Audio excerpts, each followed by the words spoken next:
special town hall, another special career town hall. Welcome, everyone. My name is Tron Lepet. I'll be your host for this evening, and as I was yesterday and the day before. Welcome, everyone. Are you ready for tonight's career town hall? You know the drill, guys. We're going to start with introductions. We want to see you load the chat up with the following information. Please enter your name, your school name, and your grade level. Your name, your school name, and your grade level. Let us know where you're from, where do you go to school, who are you representing. If you have some friends in here, you want to shout them out too, feel free to do so. Oh, I see we have some middle schoolers in the house, so welcome to our folks that are in middle school, our rising high schoolers is what I'll call them for tonight. Welcome, so glad to have you guys on with us.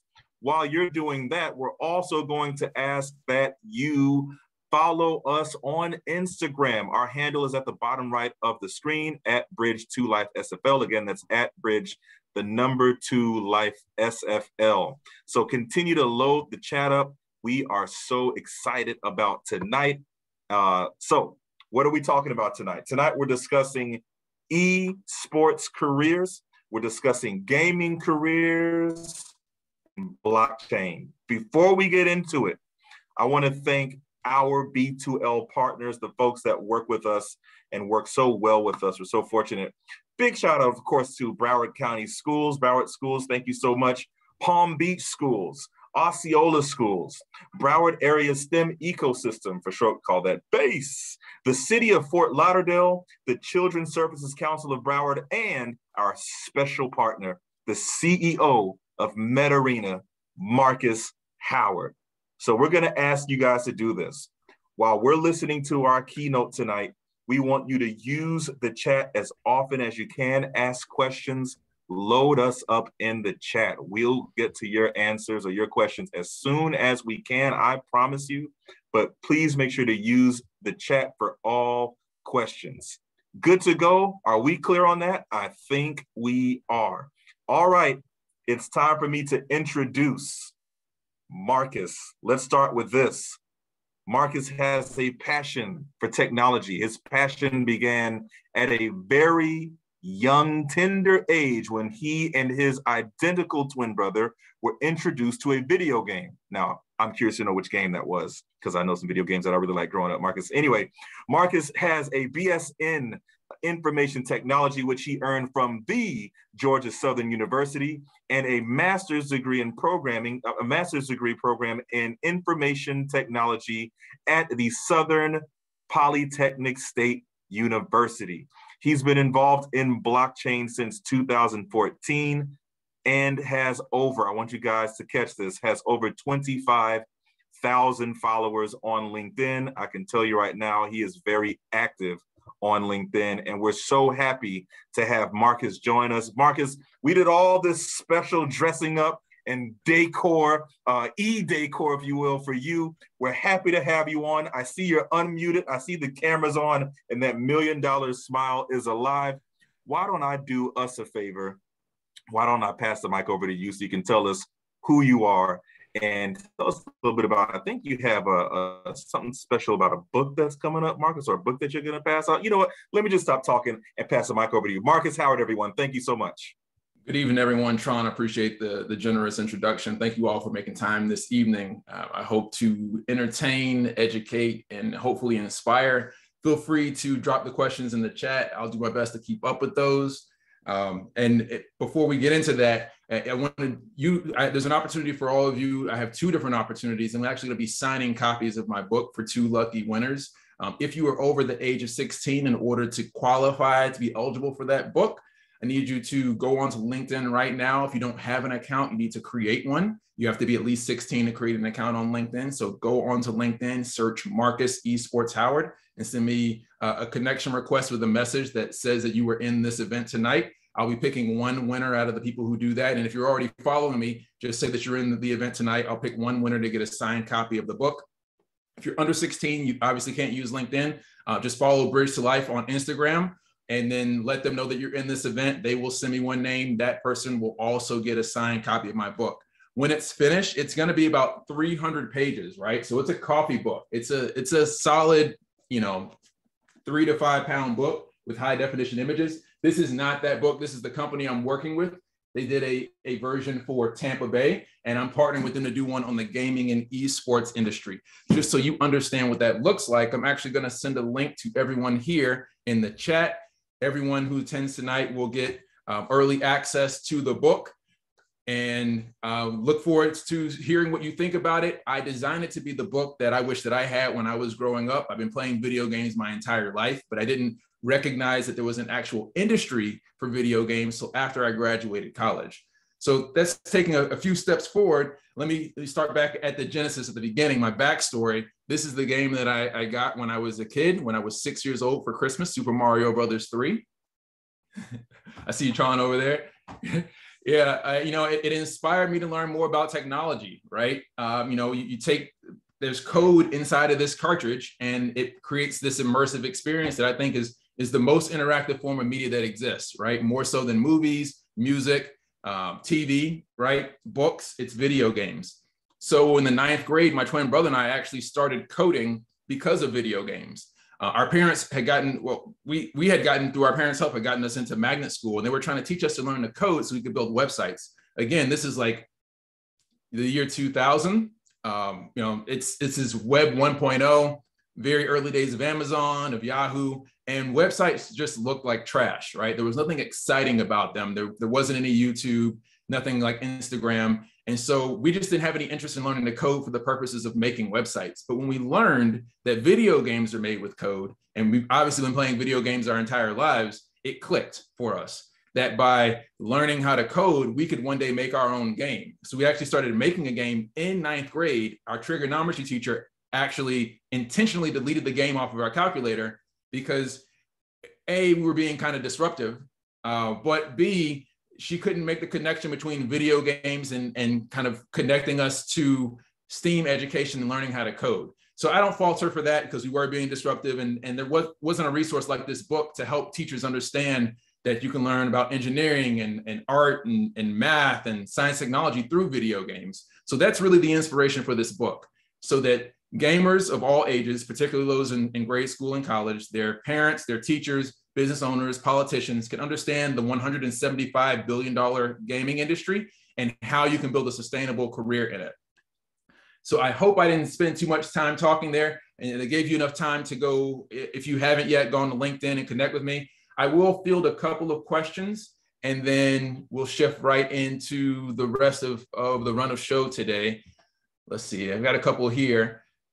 Let's see. One question I saw that really stuck out to me, and I want to answer this, and everyone who's worked with me knows that I'm candid and transparent, because life is real, and there's no need in kind of putting this veil over it to dress it up like something it's not. So one of the questions that I saw was, where is it?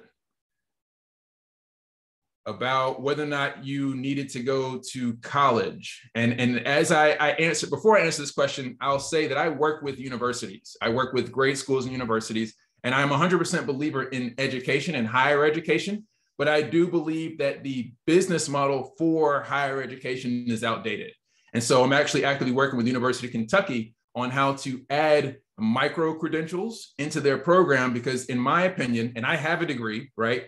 It's not feasible or realistic for someone to invest 4 to 6 years to get a full degree, especially in this fast-paced environment we have in this digital age.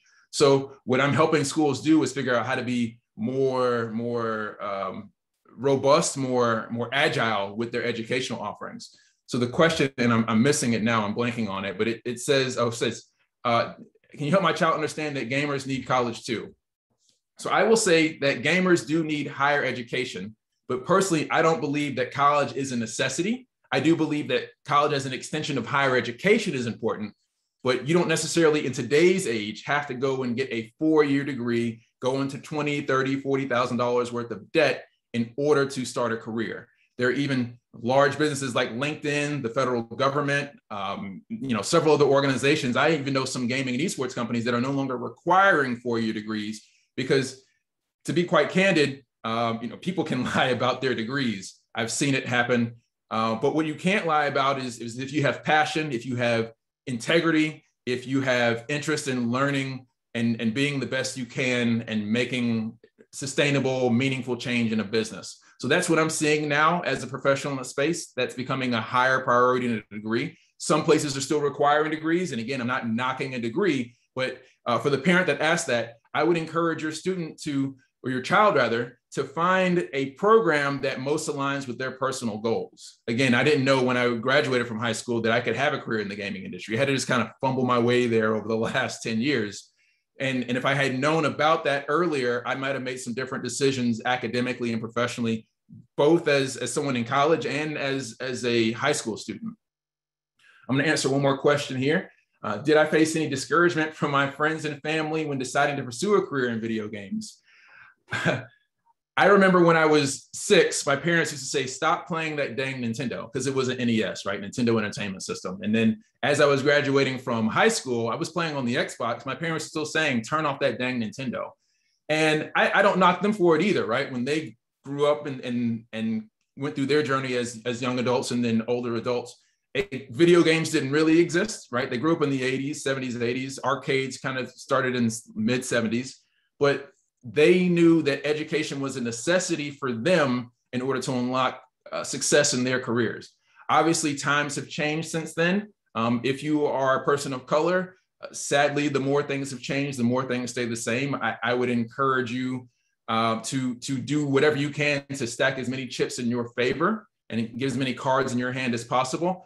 But that said, my parents didn't, because of their experience growing up, they knew that college was the path to success and that you stay at your job for 20, 30 years until you retire, right? You get your pension. Today, many companies aren't offering pensions anymore. And actually, companies, because of the rate of change of technology, a lot of companies are unfortunately going out of business. So it's not as guaranteed that you can work a 30-year career in the same company and get that 401k. So they gave me the advice that worked for them. And now I'm giving you the advice that worked for me. Yes, I think you should trust your family has your best interests at heart, but you should also help educate them that there are these real life opportunities where you can pursue a career in video games and, potentially win $3 million playing Fortnite like Boga did. And also recognize that is an exception to the rule. Everyone is not winning $3 million every week playing video games. That being said, in the presentation, and let's see if I have it open. And it's somewhere in here. I will find it shortly. There you have that. If we can start going through the slides, you'll see some of this a little bit later. There are some real life career opportunities in the space. So one of the things that I want you all to know, and this is important, I think, for college administrators as well, is that, as I said earlier, like the business of college is evolving.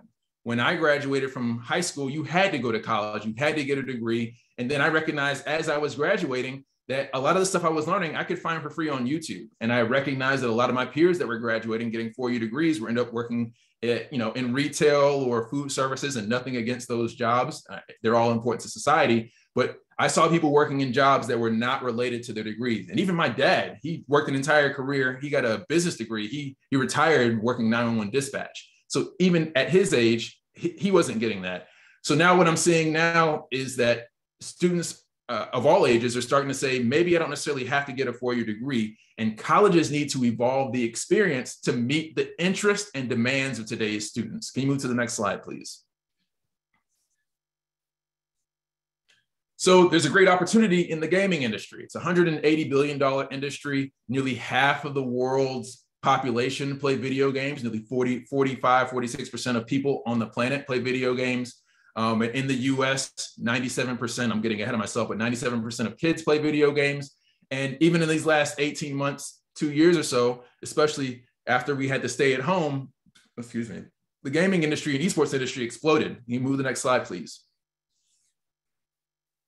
And as a result, there are hundreds of thousands of jobs in the industry. This stat, about 220,000 jobs, was from 2017, right? That doesn't include the explosion we've seen, again, over the last 2 years. If you go on LinkedIn right now and search gaming esports jobs, you'll see tons of them. And really, some of these companies are struggling to keep up with the talent they need to meet the demand they're getting from the sales they're generating, which is great for all of you. Next slide, please.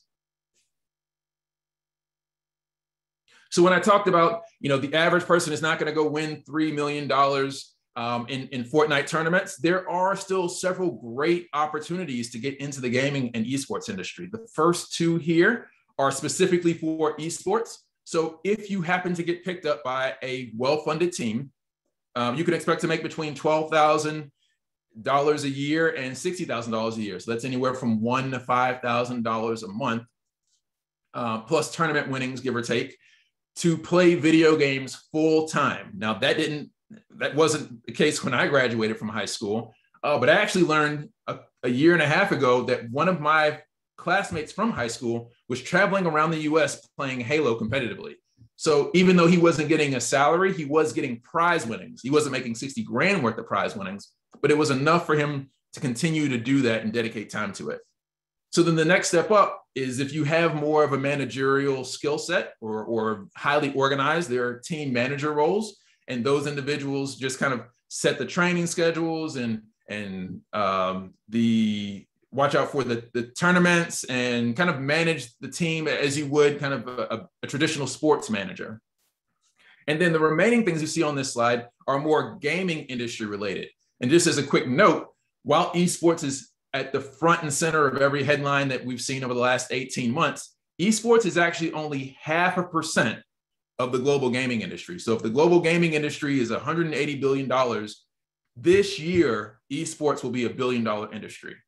So that's just helping you level set about where the real opportunity is. Yes, esports is exciting, but really, as you can see in some of these salaries from these lower 6-7 opportunities, the real opportunity is in game development, because esports is actually a loss leader for the gaming industry. Let me say that differently.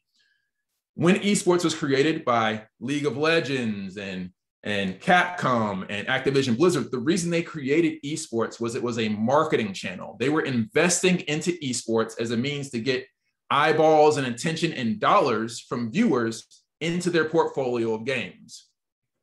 A perfect example, if you've paid attention to last year, Epic Games and Apple were in a lawsuit, right, over Fortnite, of all things.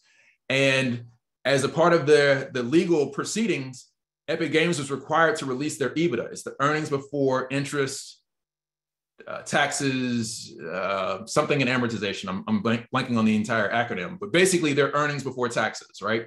In that document, they listed $154 million loss on what they described in their document as overestimated esports opportunity. So they didn't recognize when they put together, what was it, $100 million with the Fortnite tournaments in 2019, plus the stuff that they did with Rocket League, that it was a loss leader. And that's why you don't see any major publisher owning their own teams, because it's much easier for Activision Blizzard to go charge $20 million to FaZe Clan or Team Liquid or 100 Thieves for Team Liquid or 100 Thieves to be in their esports space. And now, not only are the teams generating that kind of open funnel marketing opportunity for the game, but the teams are also paying the publishers. So the publishers are double dipping. Anyway, I'll get off that soapbox. I just said all that to say the real money in the gaming industry is not in esports, it's in game development. And there are opportunities if you like to write code. So as a game developer, if you like to envision kind of what gameplay mechanics are as a game designer, if you like to do character designs or level designs or weapon designs or skin designs, video game artists, a level designer or editor, people who put together the 2D and 3D worlds where the gameplay happens. Graphic designer works on all of the assets that go on the game covers and the banners that go out. And then game tester is another name for quality assurance. What I found in my experience is that game tester is actually the easiest way to get your foot in the door, because that role is literally you playing video games to find bugs. And just take a brief moment to say that sounds super interesting if you love playing video games. And I'm not taking anything away from being QA, but it may change your perspective on video games. Imagine having to reread a 100-page report over and over and over again, trying to proofread and look for spelling and grammar errors. That's what you do as a game tester. They send you in there into the game to find bugs that might break the experience for someone who is playing and paying for it. And that's all you do. You might like spend an hour jumping over the same rock hundreds of times from different angles to make sure that when you jump over the rock, it doesn't crash the game. That's what a game tester does. So again, great way to get into the industry. There's never a shortage of game tester opportunities, right? There's always a surplus, but just to keep you just focused on what that experience looks like. We can move to the next slide. And again, feel free to post questions in the chat. I will pick those up as we get them. I think we had a couple come in. Can you get a copy of the slides? I don't have them, but I'm sure that the team will send them out. Are there 4U degree programs in esports? There are starting to be 4U degree programs in esports. You can find more programs in game development because, again, the gaming industry has been around for 40, 50 years, but esports, the mainstream contemporary experience of esports, has only been around roughly 15 years. So, and because of the nature of how curriculums get approved through our social structure, and for good reason, right, to make sure there's quality in the experience, it just takes so long to get curriculum approved that you're just now seeing schools who were innovators and profound thinkers 4 or 5 years ago are just now starting to launch these programs. And even then, some of the material they had approved 4 or 5 years ago, because this space is growing so quickly, is now outdated. One of the reasons, again, I'm telling University of Kentucky and other schools, micro-credentials are a better route, but we'll get to that later. I think we had one more question. How hard is it to get into the workload for a graphic design and game artist? How hard is it to get into or the workload? So I was going to answer that question later, but I'll answer it now. There are, being a game artist is much more competitive than being a game developer because the skill set is much more objective. Sorry, the skill set for game design is much more, and game art is much more subjective. And there's just a lower barrier to entry. So there are more people competing for those opportunities. So I would say it's fairly hard to get into some of the bigger name companies because they look for people with pedigree, right? With a reputation. And if you're publishing Call of Duty or Overwatch, you kind of have that opportunity, that means to demand the opportunity to only select from the best of the best. That being said, 75% of the video games in the global industry, there's 1.3 million games in the industry, 75% of them are actually made by independent game developers. Those are small businesses. Many of them are bootstrapped, which means that the people who build those games have full-time jobs like I do. And then on nights and weekends, like I'm doing now with you, they work on their game as their business versus me working in the esports space. And they're always looking for help, particularly people who are interested in volunteering their time, talent, and treasures. So if you are willing to work for volunteer time or at least work at a lower wage for these smaller businesses to get your foot in the door, you can build a tremendous network of game studios and people and build your reputation. And that's what I've done over the last 10 years. Like before, even now, I'm just working with indie studios. In the last 10 years, the majority of my career has been focused on independent game studios. So glad to make introductions if you have a portfolio and share it. But given any city, you're over in the Miami area, I can guarantee you there are indie studios in Miami. I actually know a handful of them there. Just go on Google, type in indie studio, indie games plus Miami, and you'll find some studios and let them know that you want to, volunteer time or ask them if they're up for commissions of some of your work. The workload is a 40-hour workload, right? If you're in the middle of making a game, you got to start with concept art and you got to do full sketches, and depending on what your skill set is, you may be animating some things. It's a full-time job. So if I would encourage you to do something that you're passionate about. There's a saying that goes, if you love what you do, you never work a day in your life. That's how I feel about the gaming industry, but I also work a ton. So I hope that answers your question. Now onto the slide. I will send that over. Actually, I think I can upload that right here. I can't, but the team, I asked Ms. Colleen to send it over to you. There are over 100 career opportunities here in this slide. This image actually is going to also be in my book. The author of this image, his name is Nicolas Bassoms. He lives in France.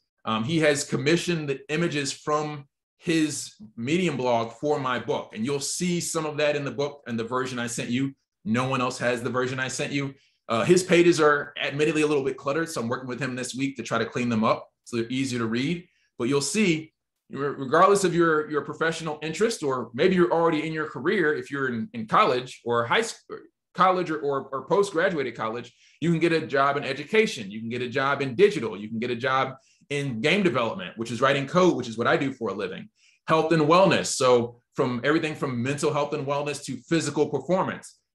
You may not know this, but if you look at the brain activity of someone who is competing at a high level in esports, it is nearly identical to the brain activity, engagement, and stress of somebody competing in the NBA finals or the Stanley Cup finals or the Super Bowl.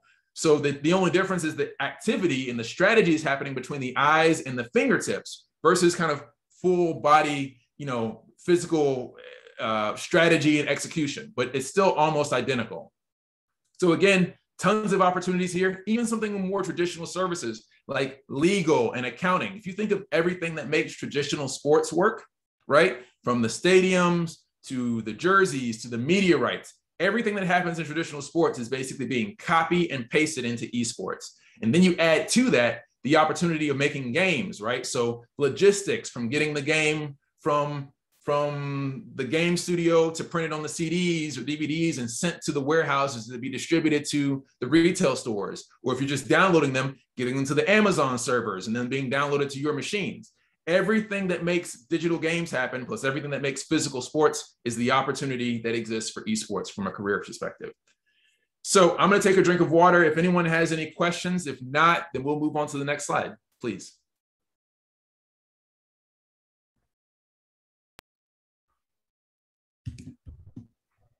I'm not sure how you can get the recording for it, but I'm sure hopefully Mr. Tron or Miss Colleen can help you with that.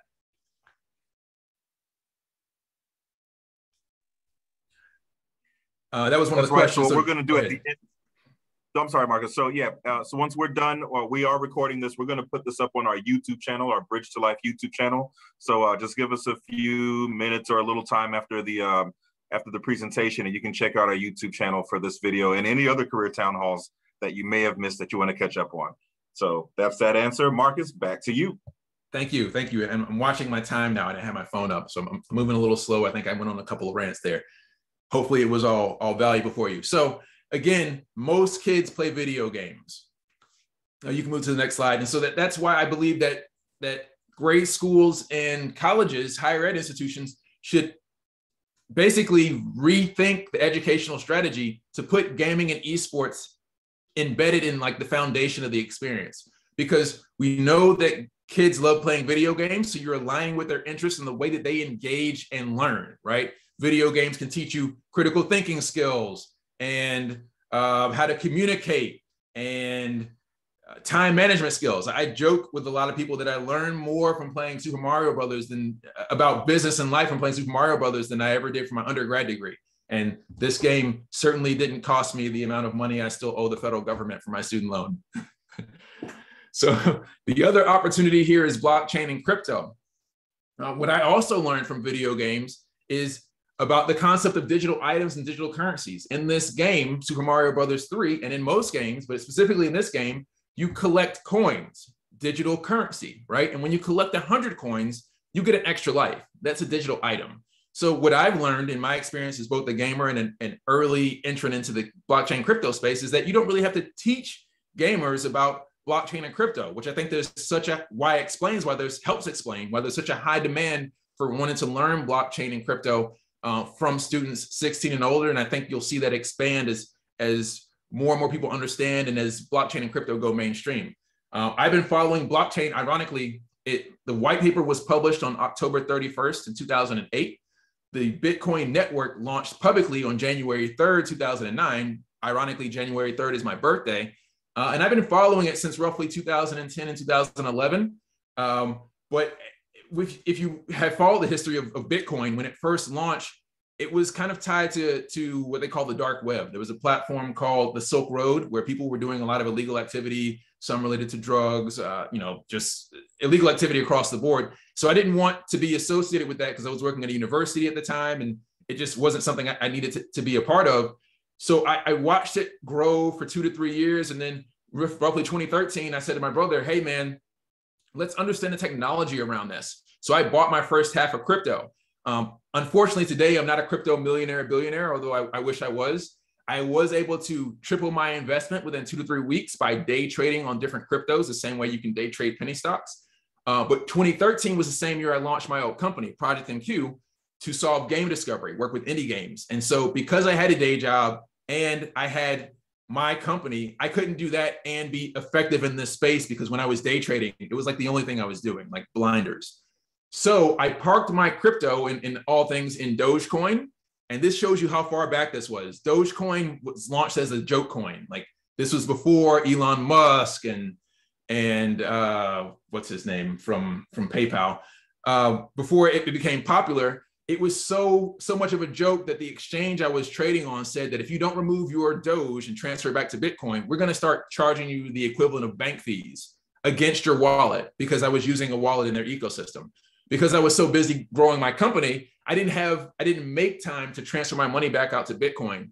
At the time, I had 2 Bitcoin, which today would be worth north of $100,000, something closer to 150. Today, I don't hold any Bitcoin because I was really burned when I went back and saw that I lost all my money. I also recognized, until I can focus on this full time, it's too risky for me to be involved. Because the other thing about crypto is it's not regulated. I mean, it's starting to get more regulated, but it's the Wild West out there. Just like if you trade stock, if you've ever seen a stock like spike or drop a lot, there are safeguards in place that will stop trading from happening on that coin or that stock, so it doesn't go too high or it doesn't go too low. That does not exist in crypto anywhere. And I have seen cryptos go from like a large number to zero in a matter of hours. So anyway, do your own research, be careful, great opportunity. Next slide.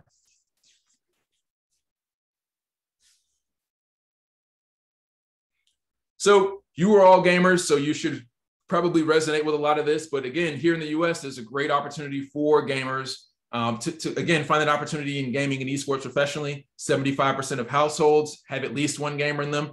Ironically, the average gamer in the US is actually 31 years old. And a lot of people are surprised to hear that the distribution for gamers between men and women is almost 50-50. And the last surprising stat is 83% of Black teens play video games. That's 15% higher than every other racial demographic for that age group. And actually, the Black community is also the largest consumer of video games in the gaming industry in the US. And unfortunately, that doesn't translate from the consumer side to the producer wealth creator side. In the gaming industry, less than 2% of professionals in the global industry are Black. And if you think about the investment side, like investing money into growing a company so you can build generational wealth, whether that's game studios or startups, less than 2% of venture capital dollars in the US go to Black-owned businesses. Obviously, several demographics represented in the gaming community at large. So the Latinx community, just different communities there. I'm not only speaking exclusively about the Black community, but that's my experience. So I'm just sharing that for those of you who resonate with that experience. But again, gamers are 40%, more than 40% of people on the planet. So there's opportunity for gaming for everyone to build your career, either as a middle school student, high school student, college student, or even if you're working today in a non-gaming industry, your professional experiences most likely translate into the gaming industry. You saw that image. So if whatever you're doing, most likely you could be doing that for a business in the gaming and esports industry. Next slide, please.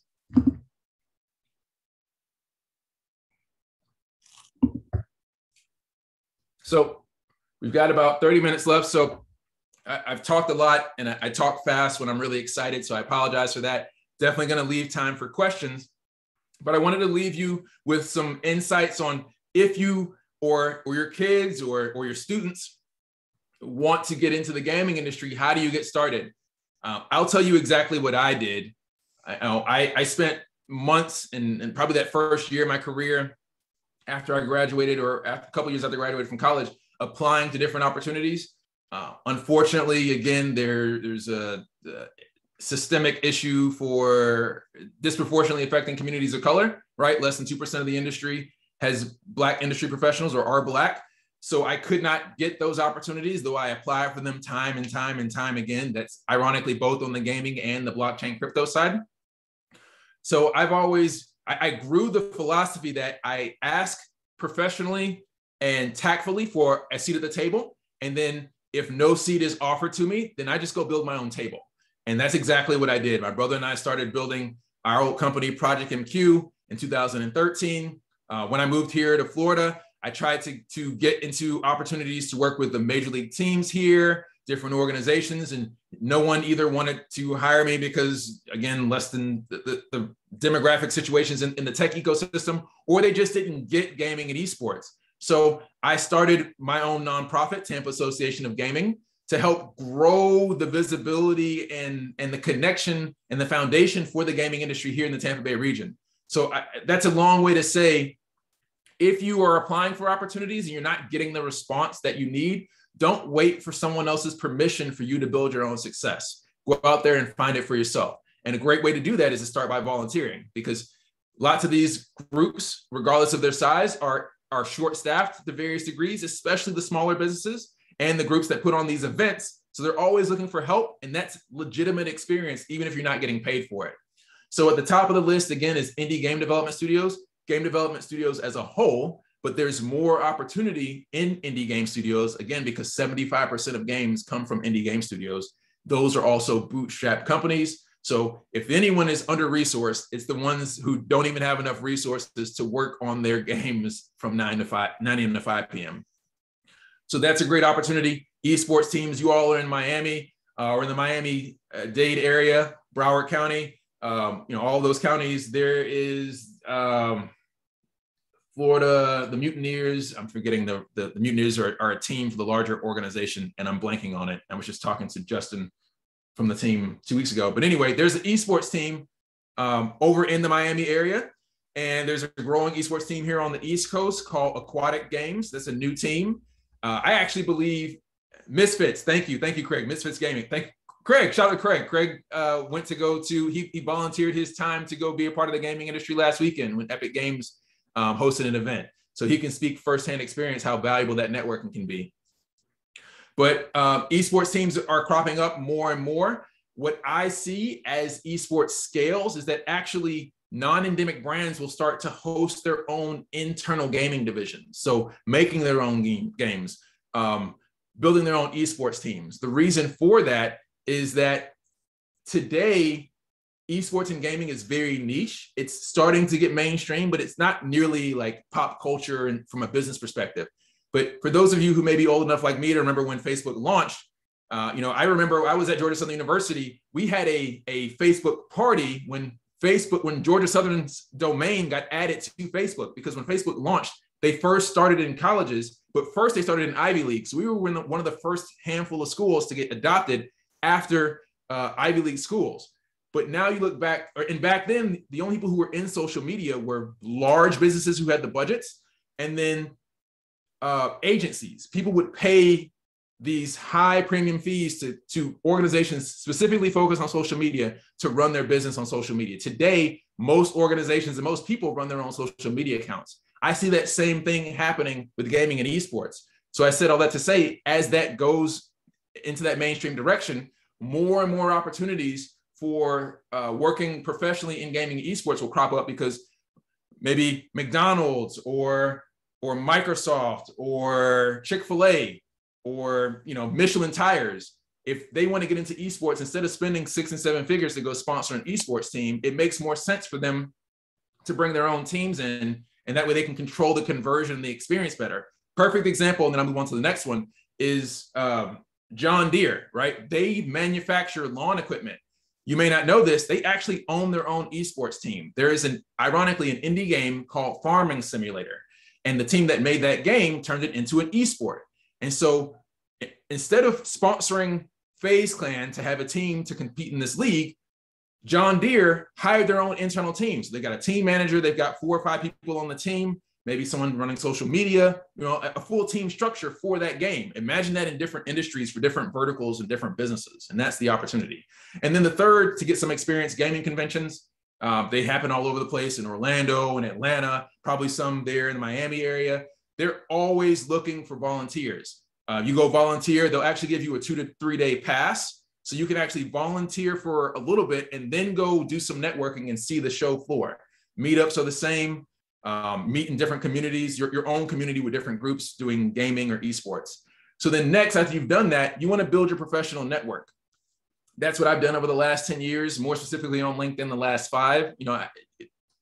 Mr. Tron mentioned that I have 25,000 followers, but I didn't get there overnight. I've been growing that the last 4 or 5 years by posting every other day. Actually, last year, I posted on average 1.4 times a day. So you've got to be actively sharing your passion for the gaming industry, your personal vision for the space, your expertise, and building your own personal brand. And it starts to, and actively trying to reach out to people that you don't know. So that's why I listed these 4 particular sites, because I think in that order, they're great. They have a great combination of professionals who work in the space and the ability to basically just cold call, reach out to somebody and say, hey, let's network. You can't necessarily do that via email or, some other platforms like Instagram. Yes, you can on Instagram, but I just don't think people are going there expecting to do networking for professional business growth. And then the third thing is just start applying for internships and job opportunities. Again, LinkedIn is a great opportunity. You go in and just type esports and gaming. You will see a list of opportunities. And many of those companies are offering remote opportunities. You don't have to go move to Atlanta or move to Washington, DC, or move to Europe. You can work from home, right? And still get that experience. There's another platform called Hitmarker.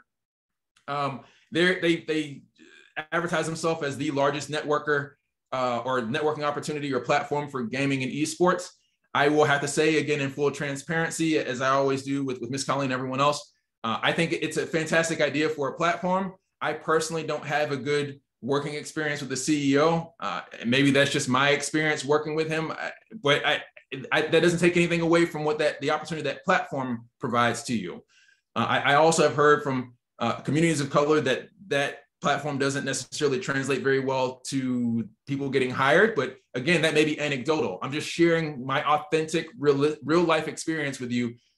Do with it what you need to. I still think it's great. No, and don't scratch Hitmarker then. I think you should still apply to those opportunities. What I will say is if you're at least 16, applying to any opportunity is just going to put you in a bucket, right?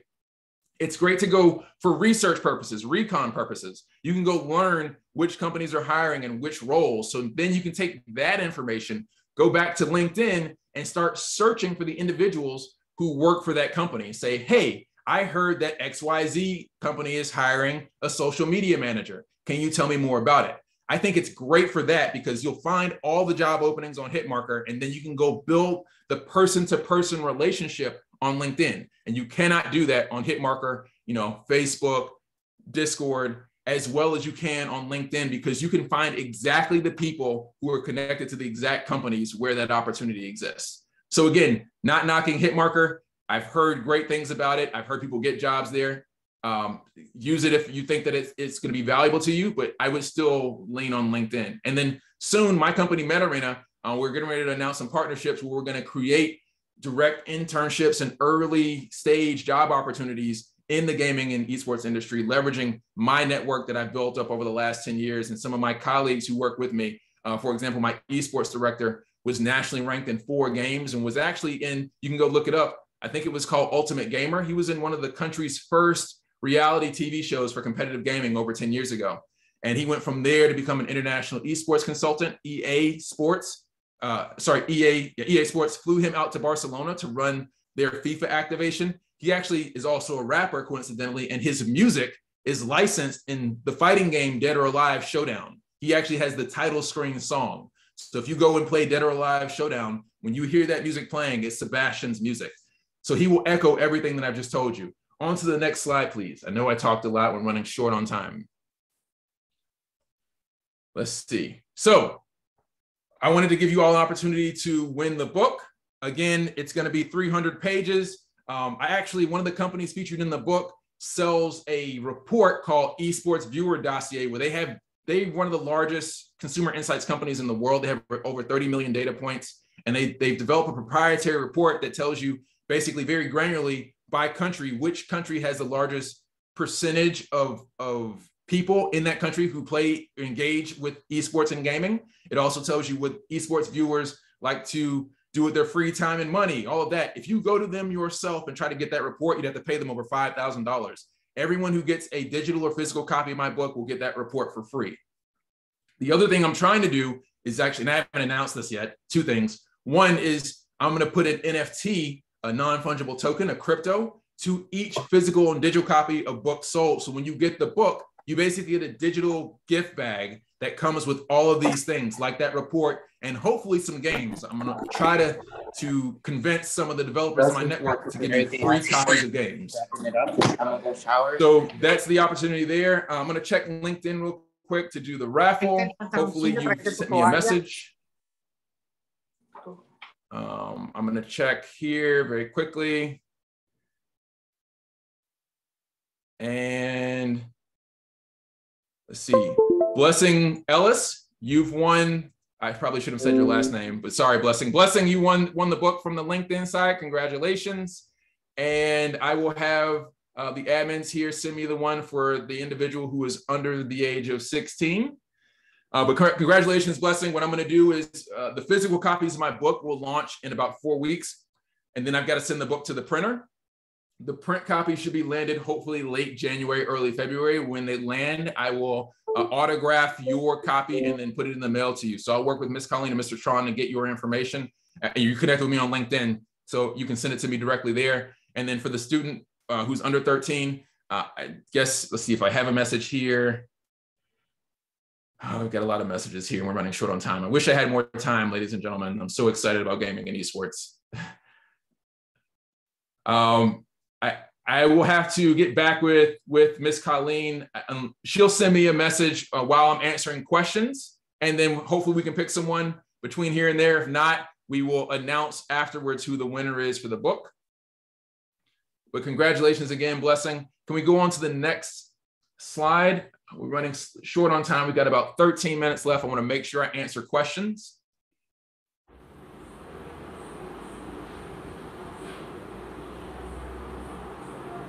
So that was the end of the presentation. I want to answer some questions in the time that we have. If you have anything that I haven't answered yet, any question, I will answer it to the best of my ability. And if I don't have the answer, I will do my best to point you to the person that has the answer for you. What's the difference between college and professional esports? So collegiate esports is very similar to traditional collegiate sports. You're playing on behalf of the school. Typically what happens is that schools will give you a scholarship for you to play on behalf of the team. And then if your team wins any money, instead of you getting that money goes into kind of, because of the way, and maybe that's changed now since the NIL rules have changed recently, but that money typically goes back to the school in the form of a scholarship, and it's used to pay for your books.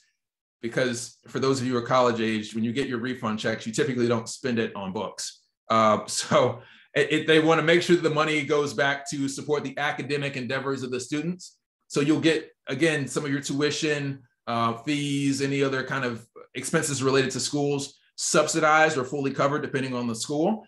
But then you'll represent the school, play on behalf of the team, and then you can still build your career, but any winnings you get go back to the school. When you play for a professional team, and typically the schools won't pay you, right? You'll just get a part of your tuition reimbursed or covered. When you play for a professional team, they will typically give you some kind of salary depending on the game. Again, it's between $1,000 a month and $5,000 a month. If you're really good and you play for one of the top games in the ecosystem, I've seen some people make $400,000 a year, $400,000 a year. If you go and look up like the top earners in esports, professional players, some of the top lifetime earners have made about $6 million playing esports at a high level. But again, that's only for a handful of games, right? You're not going to make $6 million necessarily playing Among Us or Fall Guys. It's a handful, select number of games, typically like CSGO, League of Legends, things of that nature, where they're already, the games that have high ticket 6- and 7-figure prize pools are the ones where you'll make that money. You won't unfortunately make that playing like Street Fighter or NBA 2K or Madden, unfortunately.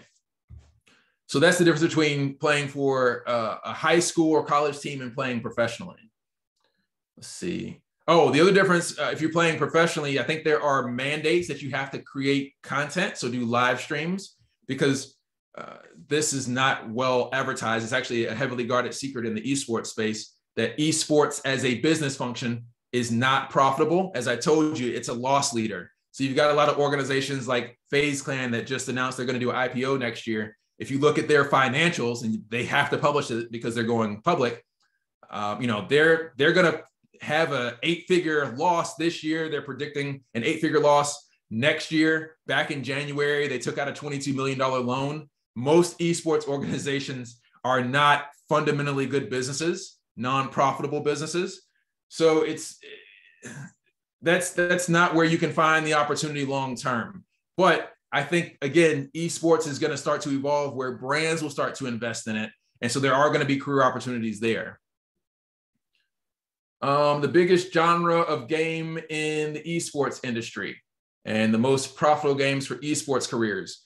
Again, that's going to be the biggest genre is first-person shooter and MOBAs. So when you look at MOBAs, that's League of Legends and Dota 2. I think the international was, 2 weeks ago, last week, they had a $40 million prize pool. I think the first place team won $18 million of that.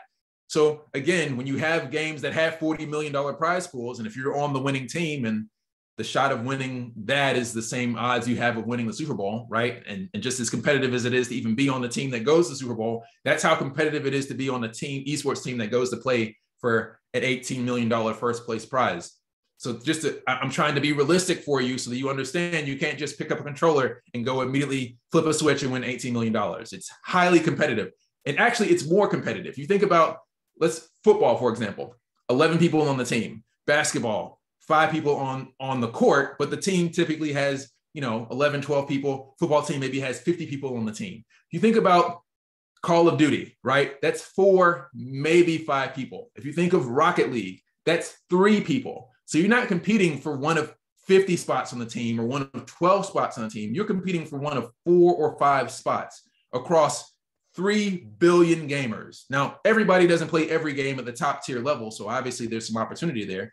And as new games come out, there's more opportunity, right? Valorant didn't exist 2 years ago, right? New games coming out all the time. So when a new game comes out, then there are new opportunities to be the best at that game. But generally speaking, it's highly competitive to be in that top tier. So just want to manage your expectations. But again, to answer your question, the biggest genre, MOBA with League of Legends and Dota being at the top. And then first-person shooters, I would say the top 3 games there are CSGO, Call of Duty, Overwatch. And if we throw in a 4th, I would say Valorant. Let's see, any game design apps I recommend. I think if you want to get your foot into the door of the industry and you want to start somewhere low, there are free apps like Construct2, CONSTRUCT, the number 2. There's another one called Game Maker. These things will give you a free trial, and then maybe you pay $10 a month for the tool. Those are easy to get started with because they're 2D game development tools, right? I'm sure you're all more familiar with 3D games, but when you add a 3rd dimension into a game, right, that's like 50% more dimension than 2D. Imagine adding that extra amount of complexity for all the factors that make a game work, right? So making a 3D game, I would imagine, is at least 50% more difficult than making a 2D game because you have to account for 3 dimensions of space versus left, right, up, and down, right? Like this game is much easier to code than, Valorant because of all the variables. So that's what I would recommend. There's another, I think Scratch helps you make games. There's another platform I recommend. It's called, and this is featured in my book, it's called, 2 of them actually. One of them, blanking on the one, it's in the game developers and publishers chapter. It teaches you like course curriculum through video games. It's called Flame Horse Studios, I think. There are hundreds of people and companies in the book, and I can't keep track of them all. Plus, I'm still holding on to code that I'm writing for my day job. So I apologize, scatterbrained here. But those are the best platforms. And for the esports platform, the one that will teach you how to code, which is important for making games, it's called Code Combat, CODECOMBAT. It is literally a video game that you play by coding. So instead of using a controller to walk to the right and cast a spell, you have to type in code that says player. The function that you want the player to do is walk. The direction you want it to walk is right, and you want it to walk right 3 spaces. So it's like player.walk.right, and you pass it the number 3. So as you're playing the game, you are literally learning line by line how to code. And they actually have an esports version called AI League. The experience is very similar to like a 2D version of League of Legends and Dota, but you play that game, casting spells and everything that goes into MOBAs by writing code. Okay, so we're running lower on time, 5 minutes. So I'm gonna try to speed round these answers, or lightning round. Let's see. Can you make a good living being a startup esports gamer? Again, it depends on the team. If you were good enough to be in a top tier team, you can make between $1,000 a month and $5,000 a month. If you're playing one of those top tier games, you could potentially earn six-figure salary playing a top tier game. I know that CSGO, I've heard from one of the top 10 esports companies / teams, orgs in the country. I won't name the name, but we were having a discussion about esports teams not being sustainable. And this person made the comment that people who play CSGO make like $35,000 a month, I think, is their salary. So yes, you can make a good living being a startup esports gamer, but you have to be really, really good. Like the top 0.001% of all people playing Call of or CSGO have that opportunity. Alex says, at your school, you have a gaming esports club that has 130 members. You're the president of the club. Congratulations. Wondering if there's any way to gain sponsors with technology and gaming esports companies. I myself are trying to solve that problem as well. I would check out the Misfits. If they want to put some money into the space. I've also said years ago that I believe that the gaming and esports industry is how blockchain and crypto adoption will go mainstream. I said that about 5 years ago, and now we're starting to see that, right? If you've been paying attention to NFT gaming and, NFTs in general, that's where the money is going. That's like if you're looking at the crypto blockchain ecosystem, where all the hot dollars are at right now, are blockchain gaming. And the other thing that I said several years ago, having worked in the gaming industry and worked with indie studios, is that crypto companies have to invest in indie games in order to get mainstream adoption, right? They raise all these millions and billions of dollars saying they're going to be the next Facebook of crypto or Instagram of crypto or I don't know, Hulu of crypto. But in order to get there, they have to get the massive users playing the game. So if they need that, they need to go get game developers, because game developers already have their own community of people playing the game. So if they pick up, let's say, Among Us, right? Last year, Among Us in 6 months grew to 260 million downloads over the summer when it launched. Assuming that game had a crypto in it, that crypto network or coin would now have 260 million users, 267, I believe. So those companies are great companies to reach out to, because they recognize that gaming and esports is how they bridge that gap. And so they also print their own money, right? So they have money to spare. Esports teams, good luck with that. Again, most of them are not profitable. They're more in the business of trying to convince blue chip brands to pay them 6 or 7 figures, and they are trying to pay out any money. I'm not saying that's the case for all of them, but that's kind of broad strokes where the ecosystem is right now. All right. And Marcus, I have to jump in there because we're almost out of time. Attendees, first of all, let's thank Marcus Howard for all of this information. I mean, we could literally go till 10 o'clock tonight, and I could tell by Marcus's passion. But let's give him some thanks. Let's give him some love in the chat. We'll do the best job we can to get those questions answered that are in the chat. Keep them coming really quick. We're going to ask 2 quick raffle questions. Marcus, I'm going to ask this first one. If you have one, feel free to throw it out there. But here's one that we learned from Marcus. How much money, and here's how the raffle works, by the way. First person to answer this question correctly in the chat wins, okay? So we win a $20 e-gift card. How much money is in the video game industry? This is something that Marcus led with, and looks like the answer is already in the chat. I think I saw it, 179 billion. So I think that was someone with the J. I couldn't see that because the chat is Jonathan Beckford. Yep. Jonathan Beckford. My goodness, you're on it, Jonathan. Okay, Marcus, do you have a question? Marcus, do you have a question that you can ask? If not, we have another one lined up. You go ahead. I have one, but I think you have some great questions. So go ahead with those. Okay. Quick question. Everybody, when did Bitcoin start? What year did it start in? Let's see if we get this right. Oh, Aaron got it right. 2009. All right, y'all are good. Great job. Great job. Again, let's thank Marcus so much. Just one thing to note in terms of higher education, students, don't forget, it's very important. Marcus mentioned finding your career path, finding your passion. The job market fluctuates. So, micro credentials are great, especially when workers are needed.